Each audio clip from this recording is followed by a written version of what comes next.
Welcome back to Sports Cards Analysis. I'm JT with another case break simulation. Today we got 2023-24 Upper Deck Artifacts Hockey.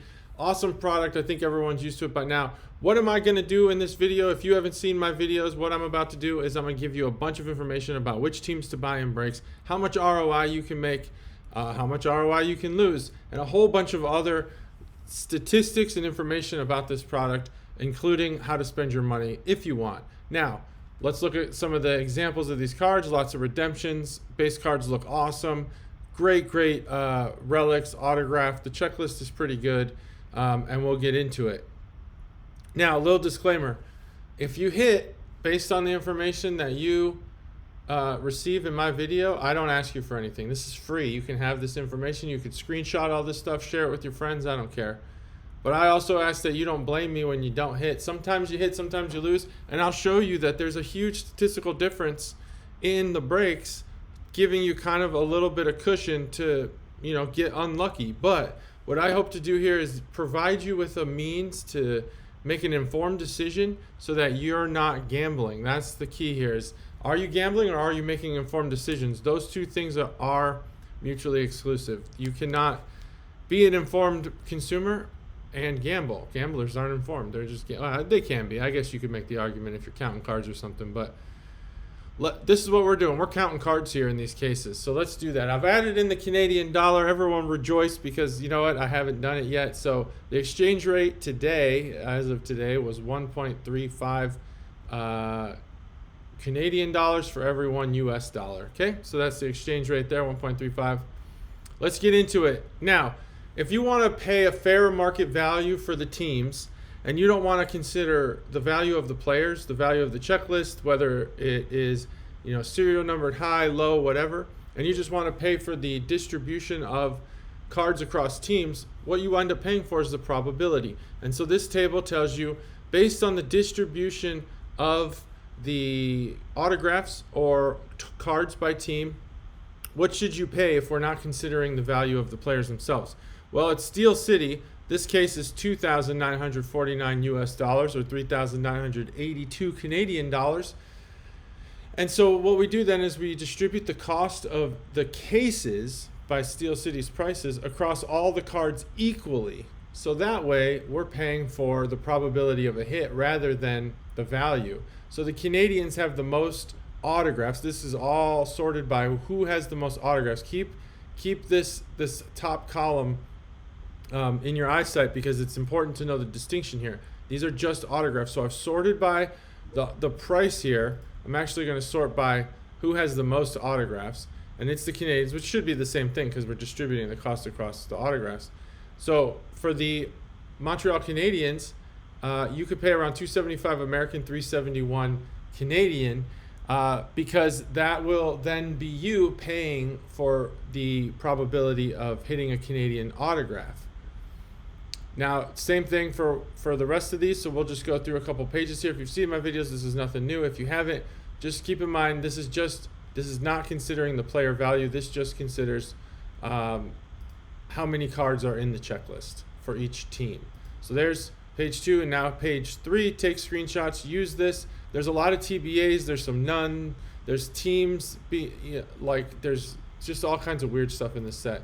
But anyway, now let's skip over all the other stuff. Parallels, inserts, memorabilia, redemptions. Even though I rolled in any redemptions that have autographs, I believe I rolled into the autographs. I'm not sure if I did or not. So we can look at that. But let's instead look at the total cards. So on the first case, the first hand, we're looking at how can we walk away with the most autographs and how much should we pay for that. Now I've sorted the table by most cards. So what this price tells you is you should pay $129 or $130, rounded up, for the Rangers, which will give you the highest probability of walking away with the most cards from the break. So after the break is all said and done, you will have the most cards, whether they be inserts, parallels, redemptions, autographs, base cards, whatever. So this includes base. But this, again, it distributes the cost of that case, this price here, across all the cards equally. So that's where we get this number from. So 175 Canadian, keep that in mind. And we'll just go through those pages here, 1 through 10. This is who has the most number of cards and how much should you pay based on that fact alone. Okay, so there you go. There's page 3. Now we'll move down to the next thing. Now you're saying to yourself, as I say every video, hey, you probably want to pay by the value of the players. You don't want to just pay for all the cards equally. So what I've done is I've gone ahead and done a ton of research, a lot of analysis, and I used the web to assign a value to every card in this artifact set. Every card, base, auto, insert, whatever, it all had, I assigned a value based on its serial number, its type of card, the type of card it is, the player it is, etc. And then I simulate, a thing I've done with Python and R, these are 2 programming languages, I simulate 200 case breaks. By simulating 200 case breaks in a realistic manner, this is like taking what to expect in a hobby box, what to expect in a case, which case hits, what are the pack odds, everything like that. And I run 200 case break simulations, which is a realistic simulation for what you would get in 200 case breaks. Then I add up the ROI, I do some division, we do that here and there, and I'll show you all the results of that. But first, for each, the value of the players and the popularity of those players and how often they sell, how frequently they sell, I've developed a scale 1 through 5. 1 being players that might not sell at all. 2, you might sell them, but it'll sell at a loss. The break-even point's 3. Then maybe a little profit, then high profit, sell that card right away. If you get it great, it's worth $1 gajillion, that kind of thing. That's a 5. So how does this set fare compared to others? Well, I guess you can't really compare it to others because I don't have any other sets in here. But you can see that there's very few 1s, which means that most of these cards will sell, but the majority of them, it's a small majority, but a majority nonetheless, will sell at a loss. But that doesn't mean that that they'll sell at a loss forever. They might just sell at a loss now because the data that I have, it might include players that don't have a lot of history for their card selling. So keep that in mind. But there are 3s, 4s, and 5s. This is a strong product. It actually, on autographs alone, it's about a 3.0, which if you've watched a lot of recent videos is pretty good because recent products have been pretty terrible.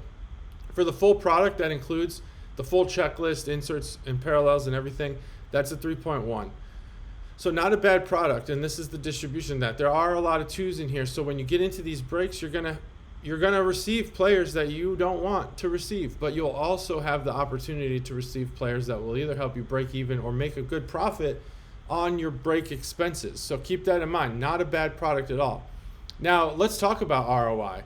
I showed you the distribution of the players. Now what happens when we run 200 case breaks? Which teams shake out as having the highest ROI? Well, you're going to notice that Team Canada's here, and that is because the cards on Team Canada are super valuable. We'll look at that in a minute, who's on the Team Canada checklist. But you can see that the checklist is very weak. Why is that? Why is the checklist weak? And these product strength numbers, the way you read that number is the lower the number, the better, the stronger the checklist. A strong team in any product, in the videos I do, a strong team represents a team that has a lot of high value 4 and 5 players in the checklist. They might have some lower ones, which bring down the average, but overall, the strength of the checklist includes a lot of cards in the 4 and 5 range that also have a higher print run, or it may be 1 of 1s too, but they have several of them. And the lower the number means that there's fewer. Even if they have strong players like Connor Bedard, there's only a couple of them. Or maybe they have a big checklist of players, but they're all very weak, not profitable players, 1s and 2s. So that's how you read the strength. So full product strength, the best team in this set is the Bruins. So if you want the strongest checklist, get the Bruins. But just because they have the strongest checklist, just because they have the most cards that are signed by great players, or most cards that are inserts based, whatever, by great players, doesn't mean that they always return the best ROI. And that also is because the cards are different. Inserts have a different value than autographs. So if the checklist is super strong for the Bruins, but they really only have, let's see what their autograph strength is, a 2. There's actually a better team on autographs, and it's Montreal. So they might have, the strongest, I don't know, base or something. But anyway, what this is telling you is this team, the Team Canada, they have the strongest, the most ROI, but they have a weak checklist. The Capitals, they have a high ROI, at least for a team that's in the NHL. they also have kind of a weak checklist, but look, they're a 10 in autographs, which means that the majority of the sets that they put together for the Capitals have really weak checklists. They're in the 20s and 30s, but the autographs is almost single digits. That means they have, obviously Ovechkin. They have a lot of decent players, and over 200 cases, what this is it's a sum of all the ROI for all 200 cases divided by 200. That's why this number seems low. Yeah, why would you? Well, 144 Canadian dollars. It's got to be more than that. I'll show you what happens when we average it only over cases where that team hits. You'll see that in a second. So here's 1 through 10. I know I did a lot of explaining. I want to kind of refresh people's memories about what these videos are about. So I apologize for the longer video, but that's what we're dealing with here. So as far as ROI across 200 cases, here they are in order: 1 through 10, 11 through 20. Take a screenshot. 21 through 30, and then I won't even go further than that because most of them are like unknown teams and stuff. Okay, so now why don't we get rid of this idea of over 200 cases and just look at when it hits? How often does this type of card hit, and what is the ROI when it does? So now we're looking at Team Canada, and it's much, much higher. It's in the $3,000 to $4,000 range. I believe Connor Bedard has a card in this set in Team Canada, an autograph. And so when I run 200 case breaks, how many cases does Team Canada appear in? Only 3. So keep in mind that even if you might be, urged, or you might have the instinct to buy Team Canada, and sorry for the computer noises going on around me, you're only going to hit 3 times in 200 cases. That's so low. That's 1%, 1.5%. Okay, so keep that in mind. Now, they do have a high ROI, tons of ROI there. That's probably undershooting the ROI, especially if you hit that Bedard. But when we look at teams that are actually in the NHL, teams you'll probably buy that have a decent amount of cards, we look at the way you read this table. Let me just go over that real quick. Team, obviously. Hit type, we're going to have autographs, memorabilia, parallels, inserts, base cards, and they're separated like that. So I've taken the ROI out of the whole picture like this, where it's just all cards, and I'm putting it like this. And then it's how many cases did that type of card for that team hit.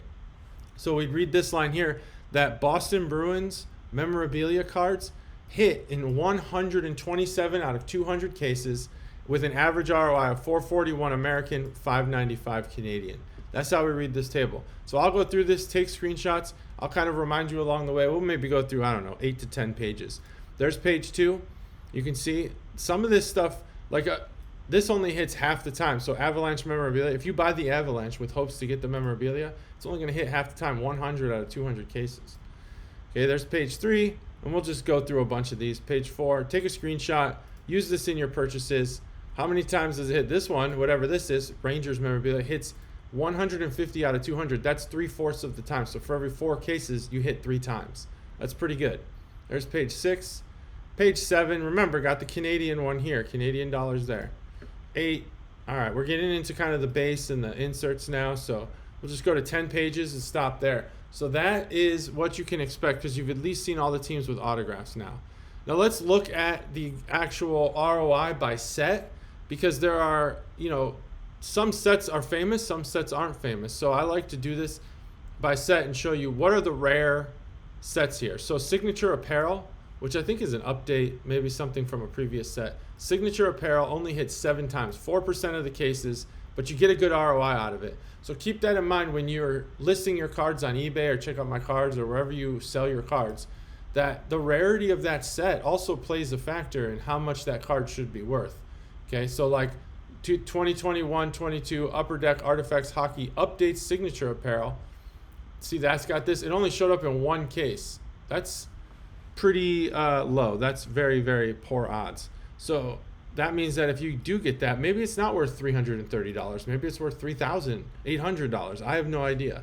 So look at this. This is just kind of which sets and parallel sets appear the least frequently. So base auto material gold shows up a lot, 131 times in 200 cases. We can go through a couple pages. I don't know if this is super valuable to anybody, but there you go. And yep, so now we start getting into like base parallels and stuff. So I'm going to go ahead and just keep moving on. But this is by set. what is the most rare sets that you can get, okay? Now, let's look at who's in this thing. Well, I do believe that we have a Connor Bedard for the first time autograph. He's in here. He's got, let's see, number of unique base cards, none. Autographs, he's got 1, and there are 36 in the print run total, 36. He also has an insert card, 133 of the insert. And some of these are math assumptions that I've made about the print runs, but the 36, I believe, is definitely a numbered card, 1 of 36. So the total number of cards Bedard has is 169. Who else would we want to know? I have no idea. You know, we could look at all the Connors, really, because those are all usually pretty good. How many autographs does McDavid have? Well, he's got 107 autographs. What about our good friend Austin Matthews? He's got this is just, you know, some fun stuff here. 119. I know people ask me if I've posted this anywhere, and no, I haven't posted this anywhere. But I'm looking into maybe getting a website. But let's just look at like the top players, the top number of autographs. Here's the total number of autographs. Who has the most? Here they are, 1 through 10 for who has the most autographs. Here's 11 through 20, 21 through 30. Who has the most autographs? There you go. That's the top 30. So we'll keep going now. So who has the most number of cards? We kind of went over this already. So there's 1 through 10. There's 11 through 20, and 21 through 30 for most cards. So don't use the unique cards. Use the print runs. Okay. All right. This table I usually show, and it's usually pretty shocking. How many 1 of 1s are in this set? There's actually only 73. That's the lowest. And all the time I've been doing this, I think that's the lowest number of 1 of 1s I've seen. So it's actually going to be really hard to get a 1 of 1 out of this set. And here's the teams that have 1 of 1s. There's none team. These are like the redemptions that don't have teams on them. So it's impossible for me to assign a team to them. But here's the teams that have 1 of 1s. The Islanders have 5. I would really not use this product to chase 1 of 1s. If you get one, consider yourself lucky. That's what I think. Now in the simulation, so I run 200 case breaks. Here's just a